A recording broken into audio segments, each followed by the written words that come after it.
These days, teaching and living in South Korea has become a popular option for many Westerners. For many expats, a year or two of this lifestyle is enough before they decide to pack their bags and head back to their home countries. However, today we meet a rare exception, Scott Lumsdon. This expat has been living and teaching in South Korea for the past 17 years.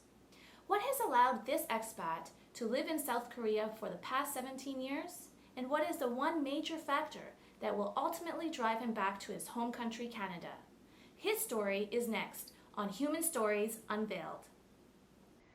In 1996, after earning a bachelor's in education, Scott arrived to South Korea with the ambition of landing a job as an English instructor. This year marks the 14th year that Scott has been working at Induk University in Seoul. He is presently an assistant professor and is up for promotion to associate professor this fall. He has already earned a master's in applied linguistics and TESOL, as well as published 5 academic articles in national journals and written 5 course books. He finds his work very rewarding and continues to love teaching English as a second language. Prefer, and then you can choose one of the options here. So question 1 says, would you prefer going to Italy or France? Okay, ask me in a happy voice. Go. I would prefer going to France. Why? Very good. I want to see the Eiffel Tower. However, it is not only his job that has kept him in Korea, but also his wife. He met his wife Mira back in 1998. Scott, how difficult was it to be accepted into a Korean family? It was a little bit challenging at first because my girlfriend at the time, and now my wife, did not have a father. It was a little bit stressful for me because I'm wondering how all the uncles and her brother would receive me. And at first the uncles were no problem. They were great. The brother, on the other hand, he caused a little bit of stress. I remember distinctly meeting him for the first time, and he took me to a soju bar. And literally the first question out of his mouth was, "Why are you dating my sister? Can't you find a girl in your home country?" So I was like, wow, nice to meet you too. But as the soju kept flowing and I explained the purposes for being in Korea and why I was dating his sister, he warmed up immediately. So after that initial kind of testing phase, he accepted me. And then once I gained her brother's approval, the rest was easy. The mom, the sisters, the uncles, it's like, okay, great, you're part of the family. Winning the approval of Mira's family may have been easy, but accepting certain cultural differences was definitely a challenge at first. I was one of the few foreign, non-Korean people that have a girlfriend from Korea, and so yeah, I didn't have a lot of guys to talk to about it, and so it was a little bit new. And I got a fair amount of looks from the local populace when you walk around together. So. Mira, did you feel comfortable acknowledging your relationship with Scott in public? Oh, not really.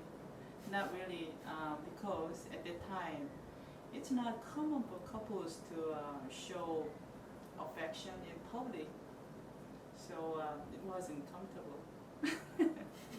And Scott, so how did that make you feel when your wife was not acknowledging your relationship? A little bit unhappy, unsatisfied. I remember many cases we'd be at a coffee shop and perhaps holding hands or little things like that, and then as soon as we left the coffee shop, we'd be walking along the street and the hand would disappear. Yeah, it was uncomfortable because people always just watch us. But again, like I came from a culture where that wasn't a big deal, holding hands. So we actually had our first arguments about that. Oh, really? I can remember me being a big giant baby and saying, "Why don't you hold my hand in public?" And she's like, "You should understand Korea." So it was tough at first. Having overcome the cultural differences, Scott has now been married for 14 years and has 2 lovely children, his 10-year-old daughter Shion and 8-year-old son Kyuan. When not teaching at the university, Scott spends a great length of time with his children, teaching them the ways of the Western culture and encouraging them to develop their English skills. We usually use English when we're as a family. It's not so much because I think I have to use English. It's more of just we live in Korea, so the kids get a limited exposure to English, and being a native speaker, it's a good chance for us to, for myself, to enhance their communication skills. And what language do you usually use when you're with your family all together? Your sister, your mom, your dad? We use English because Daddy can speak English better than Korean. And what customs do you usually follow, like Western customs or Korean customs? We usually follow Western customs because we are with Daddy, and I think Daddy will be more like Western style. Yeah. Homesickness has not been a real issue for Scott. His younger brother Jeff also resides in Korea. Jeff's presence has brought Scott a familiarity and has added to his enjoyment of living in Korea. More so, Scott has developed a large group of expat friends over the years. Every Sunday, he plays in one of the largest expat ball hockey leagues in Asia, giving him the opportunity to interact with over 100 like-minded individuals. Scott has been content in South Korea for nearly the past 2 decades.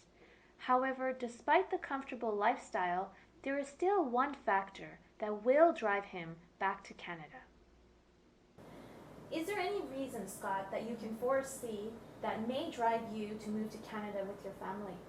Yes, that's a difficult question. It has everything to do with my children's education. I'm not really a fan of Korea's education system when it comes to middle school and high school. There's not enough social opportunity for kids to play sports, interact, have just a comfortable life. So as my daughter gets older, she's already in grade 5 now, as we get into the middle school years, that would be something where I'd have to see what is better for my family's future, more specifically my kids. So yeah, when I think education would be the reason I would consider moving back to Canada, just so they get more of a well-rounded childhood. Because it's not a critique on Korean education regarding the academics, but they don't really get to socially develop relationships that can carry over internationally. It's more about getting good test scores, and I want my kids to have more opportunity. This glimpse into Scott's life has shown that South Korea can be a rewarding and comfortable place for an expat. But despite the wonderful lifestyle, it is the education factor that will compel this long-term expat to eventually return to his home country, Canada. Thank you for watching, and I will see you next time on the Human Stories Unveiled.